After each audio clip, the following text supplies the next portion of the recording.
ಕರ್ನಾಟಕ ರಾಜ್ಯ professional social workers welfare association ವತಿಯಿಂದ ನರಗುಂದ ಚೇತನ BSW ಕಾಲೇಜಿನಲ್ಲಿ ವಿವಿಧ ಬೇಡಿಕೆಗಳನ್ನು ಈಡೇರಿಸಬೇಕು ಅಂತ ಸರ್ಕಾರಕ್ಕೆ ಪತ್ರ ಚಳವಳಿಯ ಮೂಲಕ ಮನವಿ ಮಾಡಲಾಯಿತು. ಈ ಸಂದರ್ಭದಲ್ಲಿ ಮಾತನಾಡಿದ ಚೇತನ್ ಬಿಎಸ್ಡಬ್ಲ್ಯೂ ಕಾಲೇಜಿನ ಪ್ರಾಂಶುಪಾಲರಾದ ಅಜಯ್ ನೀಲವಾಣಿ ಅವರು ಎಂಎಸ್ಡಬ್ಲ್ಯೂ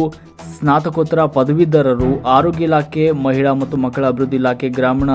ಅಭಿವೃದ್ಧಿ ಮತ್ತು ಪಂಚಾಯತ್ ರಾಜ್ ಇಲಾಖೆಗಳಲ್ಲಿ ಆಪ್ತ ಸಮಾಲೋಚಕರು, ಸಂಯೋಜಕರು, ಮನೋವೈದ್ಯಕೀಯ ಸಮಾಜ ಕಾರ್ಯಕರ್ತರು, ಹಿರಿಯ ಮೇಲ್ವಿಚಾರಕ, ತಾಂತ್ರಿಕ ಬೆಂಬಲಗ ಇನ್ನಿತರ ಇಲಾಖೆಗಳ ವಿವಿಧ ಹುದ್ದೆಗಳಲ್ಲಿ ಸುಮಾರು 10 ರಿಂದ 12 ವರ್ಷಗಳಿಂದ ಸೇವೆ ಸಲ್ಲಿಸ್ತಾ ಇದ್ದು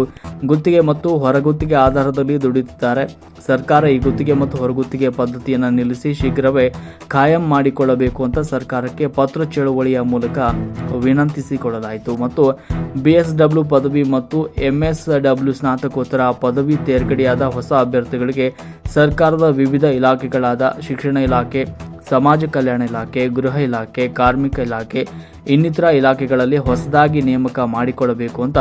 ಬಿಎಸ್ಡಬ್ಲ್ಯೂ ಪದವಿ ಮತ್ತು ಎಂಎಸ್ಡಬ್ಲ್ಯೂ ಸ್ನಾತಕೋತ್ತರ ಪದವಿ ನೌಕರರು ಮತ್ತು ವಿದ್ಯಾರ್ಥಿಗಳು ಹಾಗೂ ಕರ್ನಾಟಕ ರಾಜ್ಯ professional social workers welfare association ರಾಜ್ಯ ಸಮಿತಿ ವತಿಯಿಂದ ವಿನಂತಿ ಮಾಡಲಾಯಿತು. ಈ ಪತ್ರ ಚಳವಳಿ ಕಾರ್ಯಕ್ರಮದಲ್ಲಿ ಚೇತನ್ ಬಿಎಸ್ಡಬ್ಲ್ಯೂ ಕಾಲೇಜಿನ ಪ್ರಾಂಶುಪಾಲರಾದ ಅಜಯ್ ನೀಲವಾಣಿ, ನರಗುಂದ ತಾಲೂಕು ಪಂಚಾಯತ್ ಎನ್ಆರ್ಎಲ್ಎಂ ಯೋಜನೆಯ ಟಿಪಿಎಂ ಮೋಹನ್ ಕೃಷ್ಣ, ಟಿ ನರಗುಂದ ತಾಲೂಕು ಆಸ್ಪತ್ರೆ ಐಸಿಟಿಸಿ ಆಪ್ತ ಸಮಾಲೋಚಕರಾದ ನೀಲಕಂಠ ಮಡಿವಾಳರ್, ನರಗುಂದ ತಾಲೂಕು ಆಸ್ಪತ್ರೆಯ ಎಸ್ಟಿಎಸ್ ಶಿವಾನಂದ ಕುರಹಟ್ಟಿ, ನರಗುಂದ ತಾಲೂಕು ಆಸ್ಪತ್ರೆ ಸ್ನೇಹ ಕ್ಲಿನಿಕ್ ಆಪ್ತ ಸಮಾಲೋಚಕರಾದ ಅಕೀಬ ಹುಲ್ಲೂರು, ವಿದ್ಯಾರ್ಥಿಗಳಾದ ಪಾಂಡುರಂಗ ಗೊಡದೂರು, ಸಚಿನ್ ಹೊಸಗಂಡಿ, ನಾಗರಾಜ್ ಸೋಮಣ್ಣವರ್, ರವಿ ಮೇಟಿ, ಬಿಎಸ್ಡಬ್ಲ್ಯೂ ಕಾಲೇಜಿನ ಉಪನ್ಯಾಸಕರು, ವಿದ್ಯಾರ್ಥಿ ಮತ್ತು ವಿದ್ಯಾರ್ಥಿನಿಯರು ಉಪಸ್ಥಿತರಿದ್ದರು.